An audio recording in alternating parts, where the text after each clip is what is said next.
Ladies and gentlemen, boys and girls, children of all ages, it's that time again, that time to where we talk geek smack, geeking smack, and the Geek Smack Show with your humble host. That would be me, Jeffrey Powers.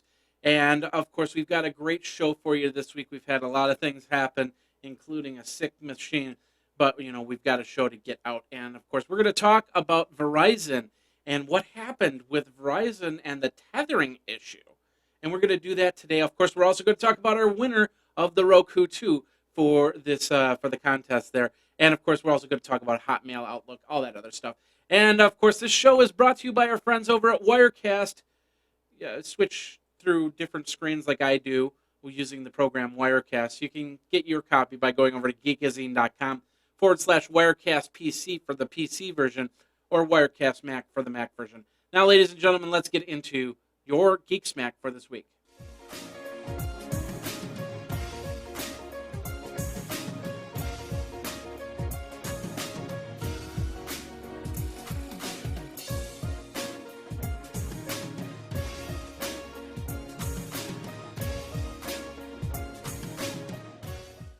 Ladies and gentlemen, boys and girls, children of all ages, welcome to the show we call Geek Smack, the show where we smack the geek out of you.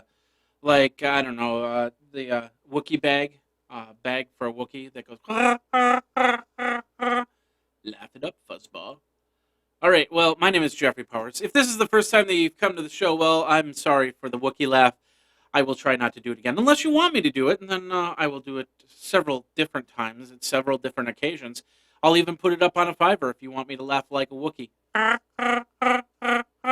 Anyway, you can find me over at Geekazine.com. Just think magazine, take out the mag, put in a geek. You got a Geekazine. Of course, the Twitter handle is Geekazine, and of course, the email address is geekazine@gmail.com, with the hotline being 608-205-4378. I've been watching Spoilers by Kevin Smith, and he was doing all these really just crazy little movements like that while he was wearing a big hockey jersey. So he kind of looked like a preacher going like that. So I'm going to incorporate those into my video like this. Boom. Just like that. Boom, boom. Maybe. A little bit yes, a little bit no. It was kind of fun. Anyway, ladies and gentlemen, lots have been happening to me this week. The biggest thing is the fact that this computer right here, 5 days ago, went and started a Mountain Lion install and did not finish it. What happened? Well, it was 5 minutes before our rainstorm happened. I don't think there was any lightning, but when it got done, it said, "Okay, I'm done." And it's like, okay, well, I rebooted the computer and nothing.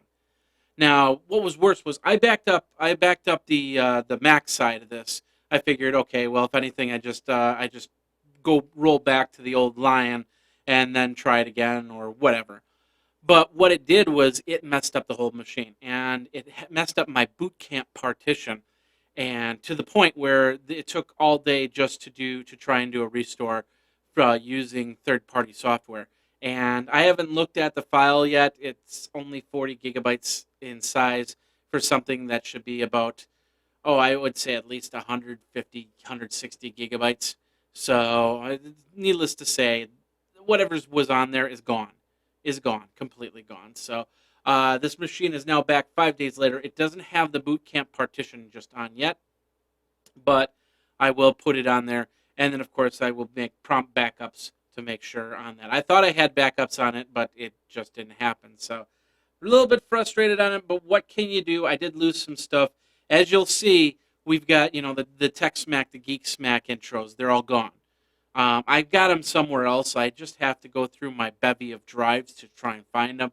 But right now they're gone, and I didn't realize it until I started the show. So I got the important stuff, the stuff I need to do the show, and that's what we're going to do. So it won't have a half of the frills that we normally have. But we still have a great show for you. And I'm going to tell you something. We had a contest. For the last 2 weeks, we had a contest where I was giving away a Roku 2. Well, of course, I did the drawing. I did the drawing earlier today. Congrats to Gary Kirk, who actually commented every single show and did every single YouTube, and of course also did the Twitter. So congratulations to Gary. Send me an email at geekazine@gmail.com, and we'll get you the information so we can get you the Roku 2 out to your box and go from there. So congratulations to Gary Kirk, winner of the Roku 2. Hey, I also bought a recliner today. I was kind of relaxing and helping out, just some personal issues with the girlfriend. So we just hung out for the day, and I figured since it was kind of a warm day, it might be cooler to actually do these shows in the evening for the next few weeks. But we'll see what happens there. Anything else I want to talk about? Yeah, I did fall asleep in the chair, so it was a very, very, very comfortable recliner. I haven't had a recliner in a long time. Yes, I also, I don't know if I mentioned this in last week's episode, but I did purchase an Xbox 360 for the over-the-top television need. And of course, I've got into Assassin's Creed, and I've been playing it ever since. I got Assassin's Creed 2, and I'm going to bump up to the other Assassin's Creeds after that one. Figured it was a good starting point without going too far and too long into starting at one. I just didn't want to start at one. I just really didn't. So, but anyway, I think we got that. We got that, and yeah, we're all good. So let's get into your show for today with the Tech Smack. And this is where I would say Tech Smack, but it's of course it's not because things messed up. But anyway, we do have this right here. Summer is coming, and of course, coordinating with people, clients, and colleagues sometimes, it's almost impossible. Trying to find a time, a meeting time, a 2 p.m. or whatever, that you can meet with them. And I was always the worst person on that whole ideal because I was out in the field myself, so I would miss a whole host of meetings. Well, you don't do that anymore. You got this great program. It's called GoToMeeting. It's got HD faces. So you can see their face, they can see your face, and you can meet face to face no matter where you are in the world during the summer. Now, with GoToMeeting by Citrix, it takes just a webcam and a click to collaborate in HD video. You can even collaborate on the iPad. You can't start a meeting, but you can join in on a meeting on the iPad. You could be on the beach, and it's like, hey, I got a 2 o'clock meeting. Call it up. There we go. I got Wi-Fi. I got 4G. Why not? So I'm meeting on the beach while I'm drinking a Mai Tai or mojito or something like that. I don't know. It's pretty cool. So you can download the app. That's absolutely free from the App Store. But if you want to try your GoToMeeting on your Mac or your PC, works on either way to start those great meetings, all you have to do is go over to GoToMeeting.com. This is how my listeners, this is how my viewers are going to get this 30-day free trial by going over to GoToMeeting.com. There's that orange Try It Free Now button. And then you enter in all that information, and it's entering it for me. You enter in all that information. No, I don't want you to enter it in for me. And then, of course, the promo code is podcast, yeah, so podcast is what you're going to do to get 30 days free, and of course, that helps Geek Smack and Geekazine go from here. So check it out over at GoToMeeting.com. All right, ladies and gentlemen, boys and girls. Let's take a look at some Tech Smack for the week. We're going to start over at friends over at Mashable.com. Goodbye to Hotmail. Hello to Outlook. Now, if you remember, Outlook was the name of the email client, and since now we're going from a system-based not download, but CD to program. That's what I was trying to say. Program to a web-based situation. Microsoft just decided, well, it's not Hotmail anymore; it's Outlook. So let's just take out all the misnomers and misclarifications, and just change Hotmail.com to Outlook.com, which is what they did this morning. Actually, they did a full revamp. It's pretty cool. Let's take a look at it really quick. Switch it over here. So then this is over on Mashable.com. They've got a video on how it's now Outlook. It's got a new interface. I actually logged in on my Hotmail account. I do have one of those. But now the real question is, do we go for that land rush of your name at Outlook.com? Do I go for Geekazine at Outlook.com? Or do I stick with it and I just, Geekazine at gmail.com is more than enough. Is there a reason to get Geekazine at Outlook.com? Let me know. Well, of course, somebody could sit there and go, oh, yeah, I'm going to get Geekazine at Outlook.com. And then, when we get into legal issues. So I suppose there's a good reason why. But let me know. You can Twitter me over at Geekazine. And, of course, Geekazine at gmail.com and 608-205-4378. And, of course, all the show notes are found over at Geekazine.com. You just go over to Geekazine.com and you can see the episode. It says it's going to say the issue with Verizon and tethering. So you can check that out there. So go over to Geekazine.com for that. All right, ladies and gentlemen, let's move on from here. Yeah, we've got some ads on the window. I love it when that happens. We're going over to eweek.com, and let's move over here. macOS Mountain Lion, of course, surpasses 3 million downloads in 4 days. It's downloaded even more. I know I downloaded it 3 or 4 times myself. The first 2-3 times before the Mac crashed, and then the last time when I finally got this up. By the way, this is running Mountain Lion. And so far, so good. I don't see any problems. I'm running Wirecast. That was the biggest concern, is can Wirecast handle in Mountain Lion? So far, I'm looking at it. I should show you the screen, because what I do have is the statistics up on top. It's going at a full 36%, which is what you want for Wirecast, and a data rate a little bit lower than I expect, that I usually like, but it doesn't seem like it's overloading the system, and that's good on that. So I don't know.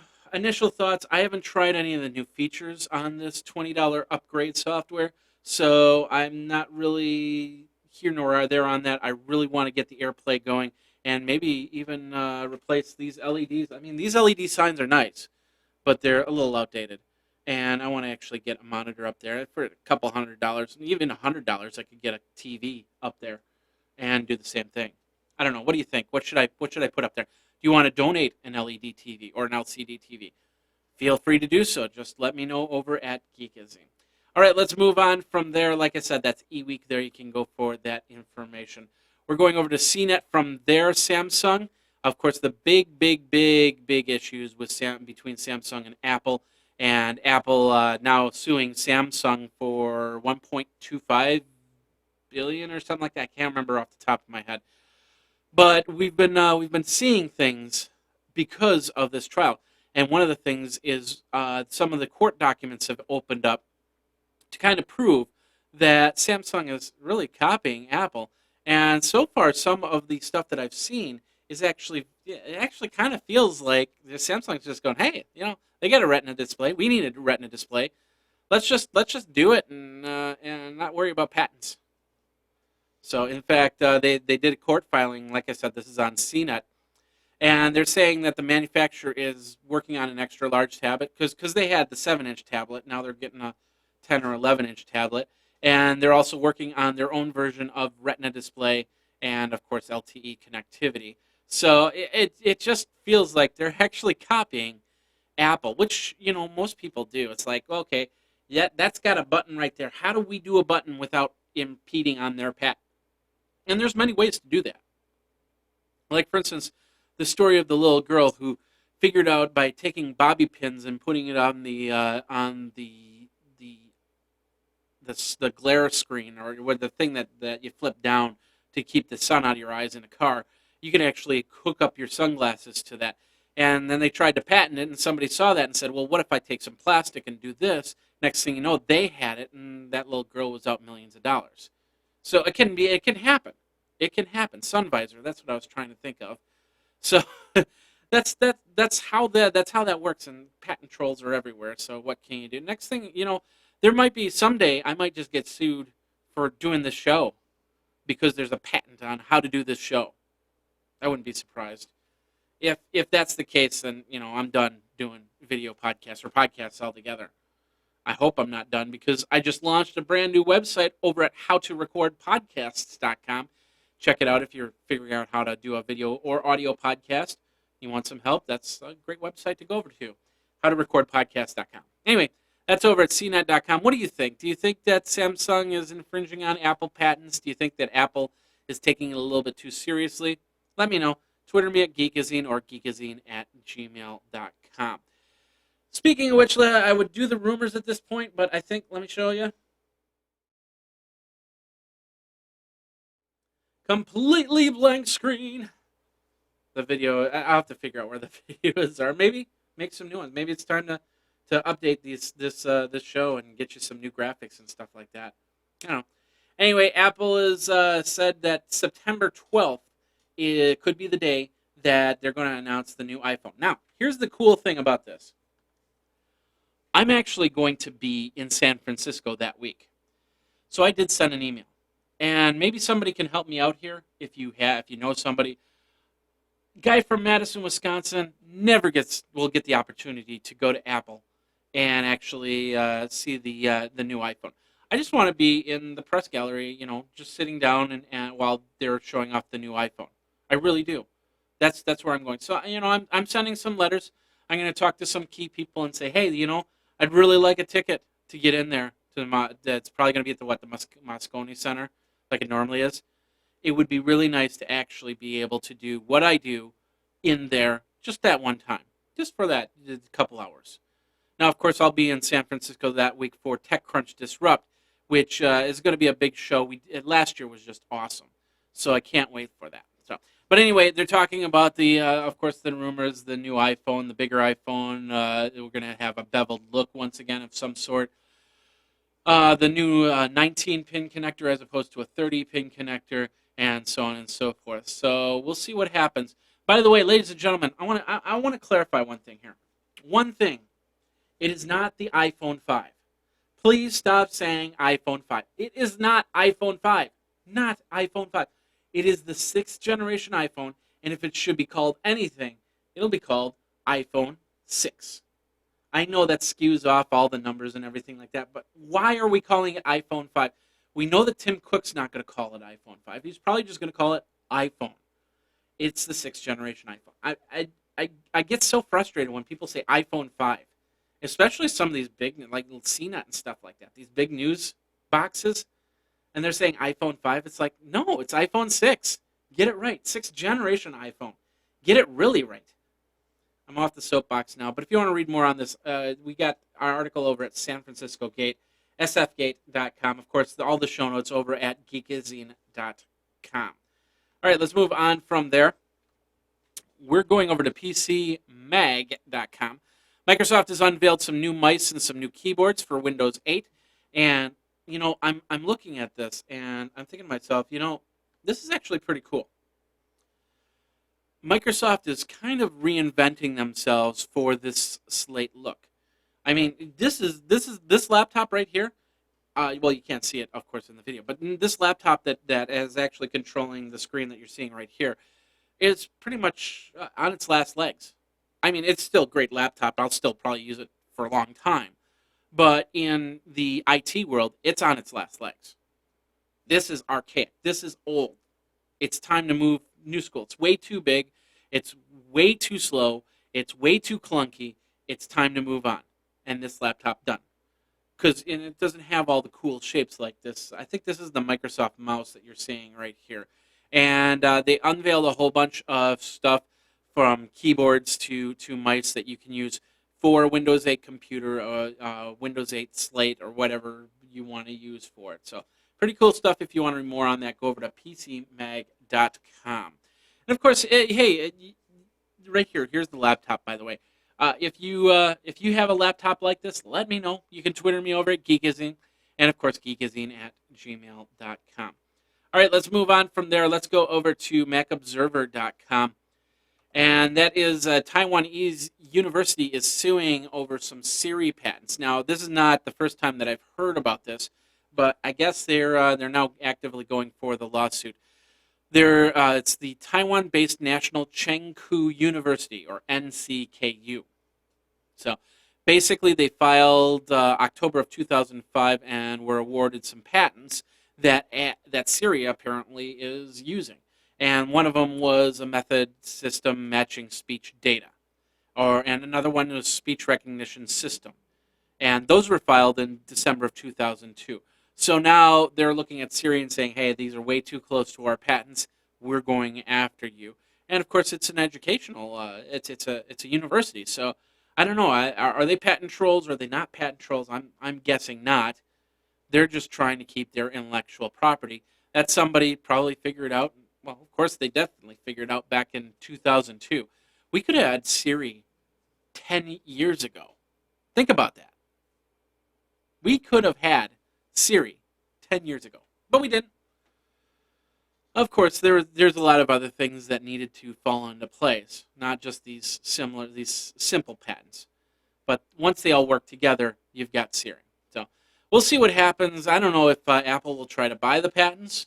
I don't know if Apple will just pay and say, okay, you win on this one. Let's move on. We've got to have Siri here. I don't know. What do you think? What's going to happen? Let me know. Twitter me over at Geekazine. All right, let's move on from there. We're going over to LA Times. I think this is the last article of the tech side. Yes, I believe so. Have you ever heard of the band Limited Run? Well, apparently they were a band just like any other band. It's like, let's make a Facebook page. Let's make a Twitter page. Hey, there's some Facebook advertising. Let's do some Facebook advertising. That's a great idea. So they decided to spend some money on their Facebook advertising. And they realized, I don't know how they did this, but they found out that, the majority of clicks that came from Facebook were bots, were not even people. They were robots. And they're paying money for these bots. So they decided, hey, Facebook, what's going on? I don't know if they got any response from Facebook. And now they're just saying, we're done. We're done with Facebook. We don't want it. We don't want you to give us to spend our money without giving us something in return. And I I definitely understand that. If I pay $50, $100 for some sort of advertising, if I was Pepsi or something like that, $100 nothing. But I'm myself, and I have a small company, and I'm trying to promote my company. And what good is promoting my company if it promotes it to a bunch of bots that are basically just clicking on areas to click on? I don't know. It's a very long drawn out story that, of course, Facebook is investigating to see what's going on. But they lost this limited run. So I don't know if that's a good thing or a bad thing. It is what it is. So yeah, you got any questions on that? If you think that this is a problem, maybe that's the main reason why a lot of these big companies have decided to stop doing advertisements on Facebook, because they saw, okay, well, 50% of this was bots, 60% of this was bots. We just lost $100,000 to somebody who doesn't exist. I don't know. Let me know. Twitter me at Geekazine, and of course, geekazine@gmail.com. Ladies and gentlemen, boys and girls, children of all ages, that does bring us to the end of part one, the Tech Smack. We're going to get in your Geek Smack, and we're going to do it right after this. And of course, the main issue, or the main subject, we're going to talk about Verizon and the tethering issues that they had, and we're going to do that. But first of all, we'll get into Geek Smack.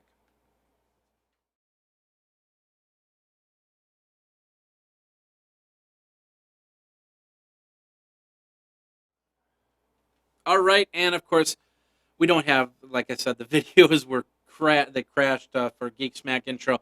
I'll have to find some new ones, or maybe create some new ones. But hey, it's brought to you by our friends over at Roku. Stop dreaming, start streaming. And for some reason, that has not come in full screen. Let's just do this. Stop dreaming and start streaming. Get yourself a Roku, like Gary Kirk did. He got his for free. Congratulations once again. But you can get yourself a Roku 2 with Angry Birds. That's the XS unit, which has wired and wireless options to it, and a lot more. It's only $100. That's pretty cool.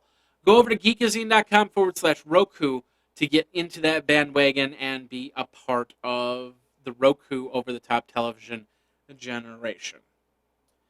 All right, ladies and gentlemen, let's get over to your geek. We're going to start over at, I believe, Etsy. We're going to start doing Etsy Geek of the Week, and this Etsy is actually really cool. It's a short, you see this, and it looks like a thumbprint, and there's more to this thumbprint. Apparently, this is a short story within the lines of the thumbprint. So this is an art thing, and of course the person, they've got the article up on the blog. The person has created this art in little lines. Let's see if it's Cheryl Sung is the name, and these are portraits you can get. I believe you can put in your own short stories, and then maybe even use your fingerprints. I don't know if that's true or not, or if they just do a random fingerprint. But imagine this on a wall. I think this is pretty cool. So anyway, that's over at Etsy.com. Check that out. Pretty cool stuff. All right, you know that we have Dorkazine.com, and it has revived from the ashes as I'm putting up new posts when I can. And this one I found a couple days ago. I was talking about it. Basically, what this is the power up engine that you can put onto your paper airplane. So basically, what happens is your paper airplane, you just throw it across the room, and it's like, okay, that was fun. But with this thing, you charge it up, you put it on the paper airplane, you take it outside, you let that propeller run, and then you throw your paper airplane. It goes for a while. Now, you don't have any control over it, and that would be kind of cool to have a way to control it. But, maybe that's the next version of Power Up. I don't know. But check that out. It's, of course, I have that over at dorkazine.com. You can check that out there. Let's move from here. We're going over to Cheeseburger. If you are a fan of the Star Wars like myself, then you're going to love this. This is the Wookiee handbag. Anyway, if you're planning to be Wookiee for Halloween this year, or maybe just want a handbag, you can get the Chewbacca message bag, which is over on ThinkGeek. And you might want to do that quick because usually ThinkGeek stuff sells out super, super quick. But anyway, that's over at cheeseburger.com. Moving over to USA Today, we got a video about Lego pieces reenacting USA versus France basketball game. I can't show you any of that because then copyright issue, blah blah blah. So I'm just gonna leave it at that. Of course, the Olympics started, and thanks to everybody that's come to Dorkazine because of that Olympic article that I wrote, and of course all the Queen's memes, I call them, the Queen of England, and they decided to do some memes because she looked pretty serious on that. But of course, we had the article about how the opening scene, she apparently jumped out of a plane. It was a stuntman, and of course, his last name was Connery. I remember that. But we talk about that over on Dorkazine. So anyway, this article is over at usatoday.com. All right, moving from there, we're going over to BuzzFeed.com. This is actually really funny. These are 16, and I'm not going to show it to you, but because technically it's a little not safe for work, although there's a lot of give and take. Basically, these are 16 animated GIFs of people, half-naked people, with little bars over their private parts. We'll just say it that way. And they're doing things like this one guy is taking the bar and spinning it like that, and the bar is spinning. There's another one where everybody lays down and forms a shape of a heart in all the censored bars. So if you want to check that out, it's over at BuzzFeed.com. Sorry, like I said, I wish I could show it to you. Maybe there's a very tame one that I can show to you that you might get the idea. No, we'll just leave it at that. It's kind of that border, safe for work, not safe for work. So check it out by yourself, and of course, let me know what you think. Twitter me over at Geekazine. All right, but one thing I will show you, and I'll show you a lot, is squirrels. Squirrels. Do squirrels get distracted by squirrels? That's a real good question. What if a squirrel gets distracted by a squirrel head? Apparently, I think this is a feeder, and this is over at Can I Has Cheeseburger. And in this one, the squirrel is getting in the squirrel head. So squirrel and squirrel head, 2 bits. I don't know. It says it's a feeder of some sort. I thought I saw that on the post there. But anyway, what do you think of it? Go over to cheeseburger.com and you can post or share on Facebook or whatever you need to. But of course, if you need this shown, if you need to place the link for it, you just go to geekazine.com. That's Geekazine, wherever that is. You can Twitter me at Geekazine and I'll send you the link, of course. But go over to geekazine.com to the show notes and we'll get that to you. And ladies and gentlemen, boys and girls, that does it for the Geek Smack side.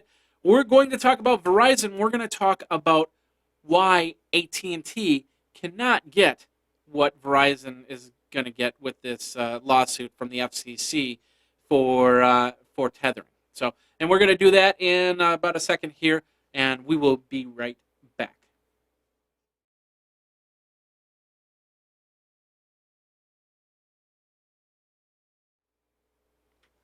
All right, ladies and gentlemen, the audio version of Geek Smack is on Stitcher Internet Radio, and it's brought to you by Stitcher Internet Radio, where you can actually download this onto your mobile device. Still, the Windows Phone, still waiting for the Windows Phone version. Of course, I think they're just waiting for Windows 8 to come out because of the cross-platform programming that you can do. But with that said, if you've got an iPhone, if you've got a Android, if you've got a BlackBerry, if you've got a WebOS, you can download Stitcher Internet Radio. Get all your podcasts, put them into a favorite list, and then when you're out walking, when you're out driving, hook it up to your Ford Sync system or something like that. When you're, I don't know, when you're working out, you can actually put your shows in, and it plays. And when it's done with one podcast, it moves to the next podcast. That's like nuclear physicist science, as according to all the other podcatchers out there. Seriously, show me another podcatcher that does that. I mean, this is simple functionality. They got it at Stitcher Internet Radio. I don't know where they got it, why they don't have it on other programs. But anyway, none about here or there. Go over to Stitcher, stitcher.com/geek, and enter in your email address, download for your device, and you could win yourself $100. Now, of course, it's the end of the month they're drawing, but next month they're going to have another $100 draw. So check it out over at stitcher.com/geek. And, of course, get the podcast. Get things downloaded. Get Geek Smack, Day in Tech History, and even iPad 365 is all on Stitcher Internet Radio. All right, ladies and gentlemen, of course, big news happened today. Let me just cue this up here really quick.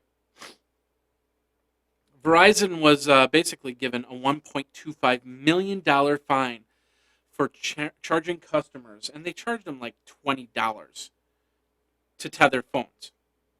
So, of course, if you don't know what tethering is, you hook up, you set it, you download a program from Google App Store to tether the phone, to actually use the internet from your phone on your computer, on your tablet, or something like that.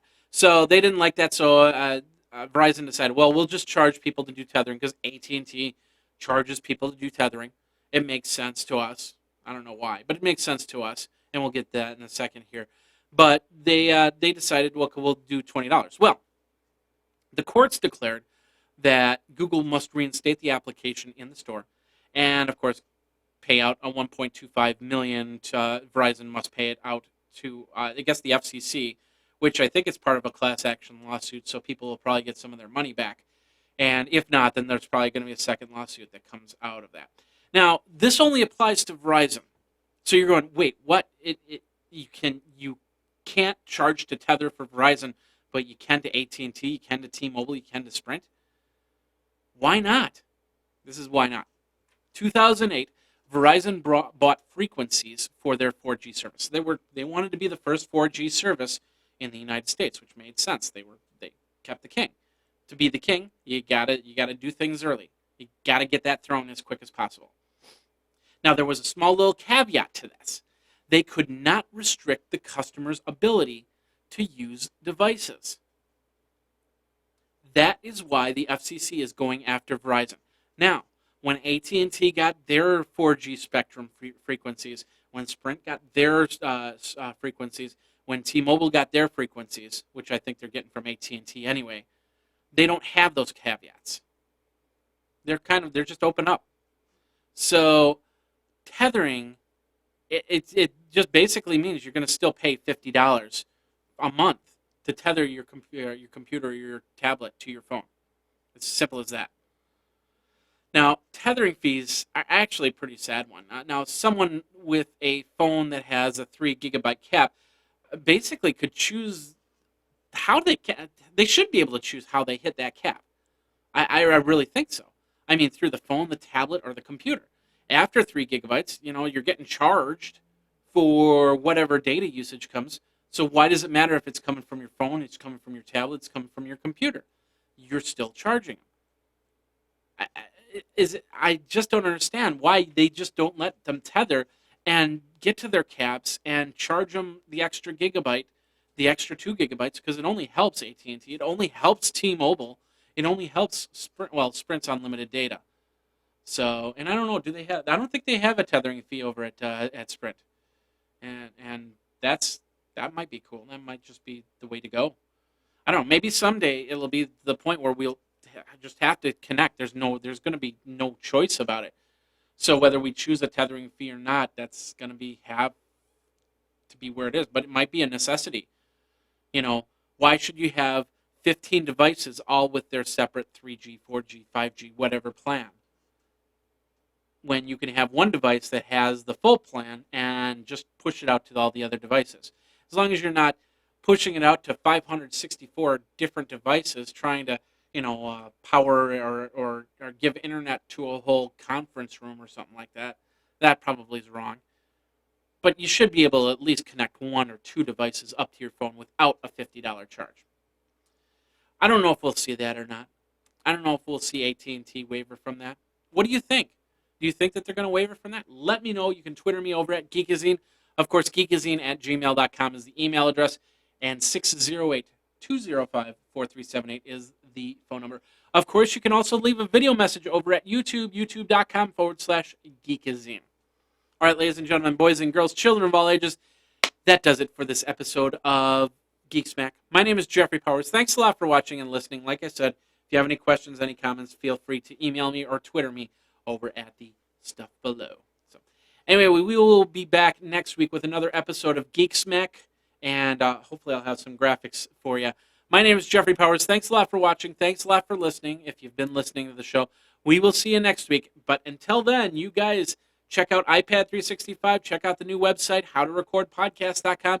Check out the reboot of dorkazine.com and sportazine.com also for some sports news and stuff like that.